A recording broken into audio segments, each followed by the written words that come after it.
সকালে উঠে চোখ মুছতে মুছতে বাইরের দিকে তাকাতেই দেখছি দেখো কত সুন্দর রোদ উঠে গেছে। আর শীতের সময় এত সুন্দর রোদ সকালবেলা গায়ে লাগাতে বেশ ভালো লাগে।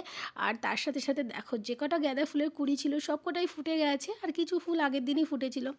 আর এই যে শীতের সমস্ত ফুল এই যে ফুটে গেছে, কি সুন্দর লাগছে দেখতে। সকালটা উঠে বাইরের দিকে দেখছি ম্যাক্স শুয়ে আছে, আর এই যে জিলেট শুয়ে রয়েছে। আর আমরা বারান্দায় এসে এখান থেকে দেখতে পেয়েছি এরা শুয়ে আছে, তাই দেখে আদর করার জন্য ছুটে গেলাম উঠোনে। তো উঠোনটা আমাদের চাতাল করা, তো ওইখানে গিয়ে এদের সাথে একটু খুনসুটি হলো জিলেট আর ওই ম্যাক্সের সাথে।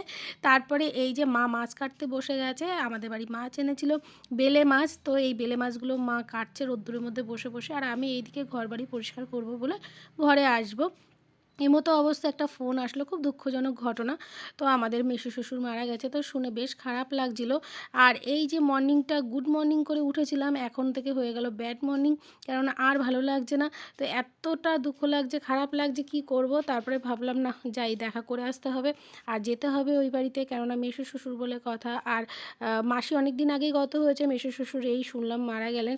বয়স হয়েছিল অবশ্যই, তবু মৃত্যু সংবাদ শুনলে তো সবারই খারাপ লাগে। তো ভাসুর ফোন করছে, যা ফোন করছে, যেতে হবে অবশ্যই। এই সময় তাদের পাশে গিয়ে দাঁড়াতে হবে, ভালো সময় থাকি না থাকি, দুঃখের সময় খারাপ সময় অবশ্যই তাদের পাশে গিয়ে দাঁড়াবো। তো তাই ভাবছি তাড়াতাড়ি করে গুছিয়ে নেব, গুছিয়ে নিয়ে বেরিয়ে পড়বো। তো গুড মর্নিং বন্ধুরা, আশা করি তোমরা সবাই ভালো আছো। আমিও একটু আগে ভালো ছিলাম, আবার এই খবর শোনার পরে একটু মনটা খারাপ হয়ে গেল।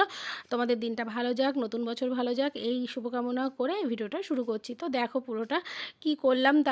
তারপরে এই যে চলে আসলাম বাজারে, বাজার থেকে ফল টল নিয়ে নিলাম, কেননা ওরা তো এখন ফল সাবু এইসব খাবে। তো হবিষ্যি করার জন্য যে সমস্ত জিনিস লাগে আমি সেগুলো কিনে দিই না, আমি ফলটা কিনে দিই আর বাকিটা পয়সা দিয়ে দিই, যাতে ওরা কিনে নিতে পারে। কেননা হবিষ্যির ওই যে চাল মালসা এইসব দিতে আমার ভালো লাগে না। তো যাই হোক, যেহেতু আমরা আত্মীয়, আমাদের এগুলো তো দেওয়া কর্তব্য এবং এগুলো দিতে হয় এই সময়। কি হিন্দু শাস্ত্রের নিয়ম তাই বলো।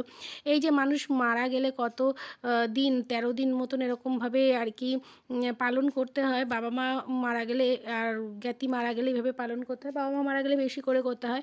তো আমরা তো সবাই জানি নিয়ম নীতি কীভাবে কী পালন করতে হয়, ওই নিয়মগুলো আর বললাম না।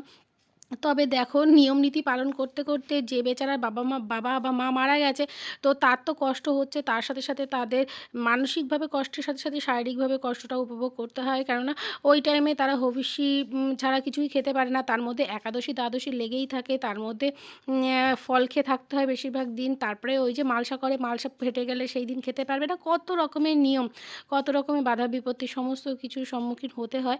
তো যাই হোক, মাকে বললাম তুমি মাছ টাছ কাটতে লাগো, ফোন করে বলেছিলাম, মা তো মাছ কাটতেই আছে। তো মাকে বললাম তুমি যতটা পারো এগিয়ে রাখো, আমরা এখান থেকে যাই, তারপরে দেখছি।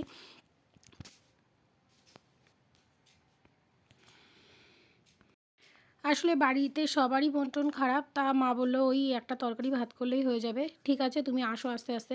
তো আমি এই যে ওদের বাড়িতে নিয়ে যাওয়ার জন্য সমস্ত বাজারঘাট করে নিয়েছি। এই যে বাজারে যখন গেছিলাম তখন ওই বাজারে ফল দাদাকে বলে গেছিলাম ফেরার সময় কিছু ফল নিয়ে নেবো আবার।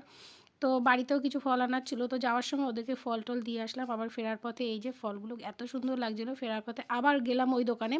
তো ওই দোকান থেকে আরও কিছু ফল বাড়ির জন্য নিয়ে আসলাম। একবারে যখন বাজারে গেছি ফেরার পথে ওদের ফল নিয়ে গেছি, আর আসার পথে আবার আমাদের জন্য ফল নিয়ে আবার বাড়িতে চলে আসব।